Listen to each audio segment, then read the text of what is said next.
just got a phone call from a reseller. Do you have more info on the Fireplace mount, and can you mount a soundbar to it? So yes, we do have a product video, and yes, you can attach soundbars. First thing you'll see is a mounting template, then tools, accessories, and the VESA plate, the arm, VESA cover, and grab handle, and vertical and horizontal rails for behind the TV. I'm checking that everything's included.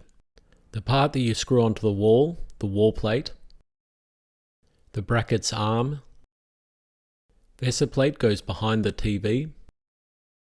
For pulling down the TV, the grab handle, the horizontal bar and the vertical bars attached using the washers and the longer screws. The shorter screws and washers attached to the horizontal bar and grab handle. On the front of the VESA plate, use a cover which is screwed in from the back. Going back to the wall plate, we have to attach the arm using the 4 chunky screws.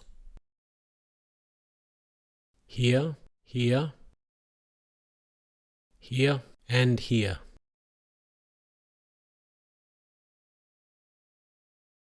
This would be the bottom of the bracket, as you can see the cable management clip. Included are the ratchet and the ratchet bit, which tension the internal springs here. At the end of the job, you can put on the wall plate covers. By loosening these screws, you can shift the plate to the left or to the right. There are a few other tools that are not included. For mounting the TV to the vertical rails, you get a lot of screws, washers, and spacers. For mounting the wall plate to the wall, you get an accessory pack. Screws for timber, and screws and wall plugs for brick. We mount the arm to the wall plate. Remember, the arm can be mounted anywhere along the wall plate. And fasten the 4 screws. So fasten the wall plate to the wall.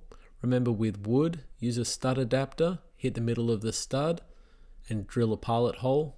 For brick, remember to use wall plugs. I should have put the plastic washers on these 3 bolts, but then you put on the VESA plate and then you put on the 3 metal washers. And then we screw on the 3 bolts. We then put on the cover and we screw that in from the back. You'll notice a few holes here. So if you put a screwdriver through these holes, it'll leave the arm extended. With it extended, we can work out the load, so the weight of the TV or the weight of the TV and soundbar. You can use the included ratchet and ratchet bit. Just when you're tightening up those springs, pull down a little bit on the VESA plate and you'll find that it's much easier to tighten or loosen. If you have a drill, you can use that too, and you might find it's a lot quicker. It's actually these springs that counteract the weight of the TV.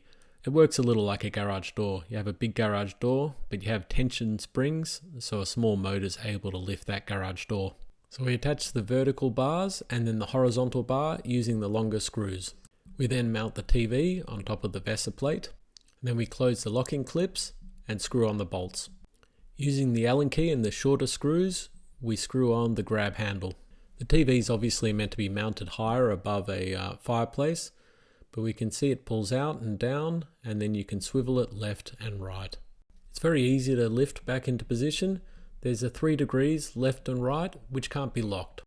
I'm attaching the soundbar here with whatever hardware I could find lying around. You wouldn't ordinarily use those screws at the front of your soundbar mount. As we could see with this TV and the Vogel's Sound 3550, there's actually plenty of clearance, about 100 mils for that grab handle. I placed the soundbar mount on the front of that horizontal bar, but you can probably see that if I had some spacers, I could probably get that soundbar level with the bottom of the TV. You'll probably notice also it doesn't actually sit that flush against the wall. In the manual it says it sits about 160 mil from the wall, which is about right. And the final step is to attach the wall plate covers. It doesn't matter which one's on top, they're both the same.